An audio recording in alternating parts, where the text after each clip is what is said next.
એ લો સંકલિત છે ફરીથી અહીંયા કોઈ લેખક નથી સંકલિત છે બરાબર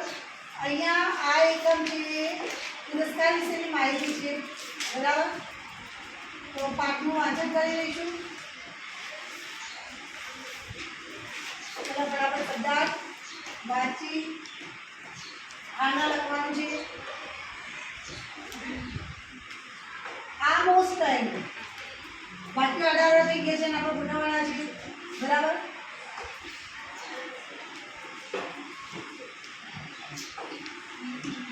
આ સંયોજક છે બધા આપણે હમણાં આગળના પાઠમાં જોયું ચર્ચા કરી ને તો સંયોજક જો નહીંતર ત્યારે છતાં તો આના વાક્ય બેઠા પણ આવી શકે અને આ રીતે સંયોજકનું વાક્ય ફરીથી બનાવવાનું પણ વિચારી શકે બરાબર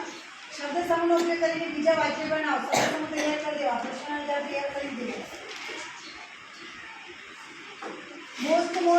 ટાઈમ બી ઇન્ટરવ્યુ લેવાને કેવા પ્રશ્ન પૂછશો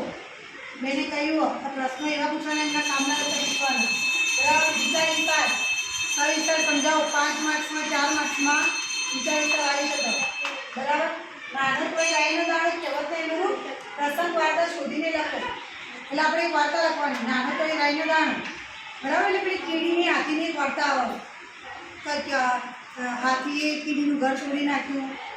બરાબર ઝાડ પછી બધી કીડીઓ ભેગી થઈ અને હાથી જોડે બધું લેવાનું વિચારી બધી કીડીઓ એક સાથે કાનમાં ઘૂસી ગઈ અને હાથીને ચટકાવે ને વાર્તા આવી છે ને